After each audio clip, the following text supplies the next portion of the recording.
Salut à tous.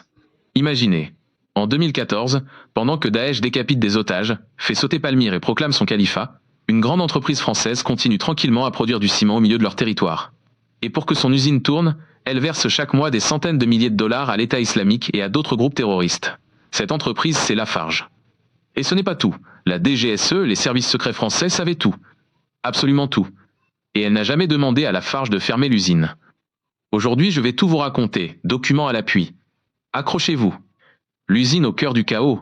Lafarge inaugure à Jalabia, dans le nord de la Syrie, une usine géante. 680 millions de dollars d'investissement, la plus moderne du Moyen-Orient. Problème. 3 ans plus tard, elle se retrouve en plein cœur du califat de Daesh. N'importe quelle entreprise occidentale aurait évacué immédiatement. Lafarge décide de rester. Pourquoi? Parce que fermer égale perdre 600 à 700 millions. Donc on va s'arranger. Documents internes révélés par Le Monde et l'ONG Sherpa. Lafarge achète du pétrole à Daesh pour faire tourner ses fours. Lafarge paye des taxes mensuelles à l'État islamique pour que ses camions circulent librement. Laissez-passer officiel signé Émirats islamiques pour les employés et les livraisons. Montant, entre 5 et 15 millions d'euros au total entre 2013 et 2014, dont plusieurs centaines de milliers directement ou indirectement à Daesh. Un mail interne de septembre 2014, oui, 2014. On a versé 100 000 dollars ce mois à Daesh via l'intermédiaire. Ils sont contents, on continue. À ce moment-là, tout le monde sait qui est Daesh. Mais Lafarge ne payait pas que Daesh. L'entreprise payait tout le monde pour être tranquille. Al-Nosra, Al-Qaïda en Syrie, Ahrar al-Sham, des milices kurdes, des intermédiaires liés au régime Assad. Bref, celui qui contrôle la route touche sa part. Et la DGSE dans tout ça, c'est là que ça devient dingue. La DGSE n'était pas juste au courant. Elle était partenaire. Le directeur sûreté de Lafarge, Jean-Claude Veillard, ancien commando marine, rencontre les officiers de la DGSE et de la DGSI 33 fois entre 2012 et 2014. Il leur transmet cartes ultra précises des checkpoints de Daesh, noms et photos de djihadistes, mouvements des groupes armés. Certaines cartes faites par les employés syriens de Lafarge se retrouvent mot pour mot dans les rapports de la DGSE. Été 2014. Une note classée confidentielle défense de la DGSE prouve qu'ils savent depuis des mois que Lafarge paye Daesh chaque mois pour des laissez-passer. Réaction de la DGSE? Rien. Silence total. Pourquoi? Parce que l'usine de Jalabia est une mine d'or en renseignement humain, à 80 km de Raqqa, la capitale du califat. Un employé jordanien de Lafarge, Ahmad Jaloudi, ancien officier formé au contre-terrorisme, cartographie carrément les bases de Daesh pour Paris. Le deal avec Firas Tlas, actionnaire syrien de l'usine et intermédiaire qui négocie avec tous les groupes armés, signe un contrat direct avec la DGSE, 70 000 à 102 000 euros par mois en cash pour fournir du renseignement. Il utilise exactement les mêmes contacts que pour faire payer les taxes à Daesh.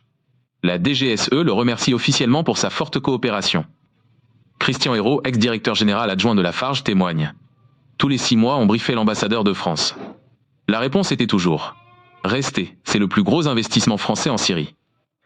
Résumé du deal secrète. L'État français voulait absolument garder des yeux et des oreilles au cœur du califat. Lafarge voulait sauver son usine à 700 millions. Résultat. Un partenariat implicite.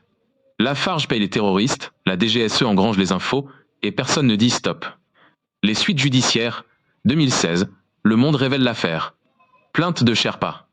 2017. Perquisition au siège Lafarge à Paris. 2018. Aux États-Unis, Lafarge Holcim plaide coupable et paye 778 millions de dollars d'amende, record absolu pour financement du terrorisme par une entreprise. 2022. La Cour de cassation valide la mise en examen pour complicité de crimes contre l'humanité. Puis la Cour d'appel l'annule quelques mois plus tard.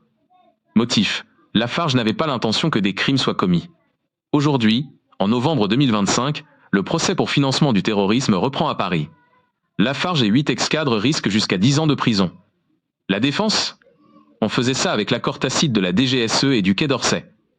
L'État, lui, se cache derrière le secret défense. Pourquoi on en parle si peu? 1. Lafarge Holcim sponsorise le Louvre, le Tour de France, le musée d'Orsay. Image ultra propre. 2. L'État français est mouillé jusqu'au cou.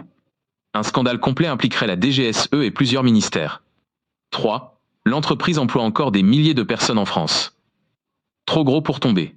4. Certains grands médias français ont ou avaient Holcim comme actionnaire ou partenaire pub.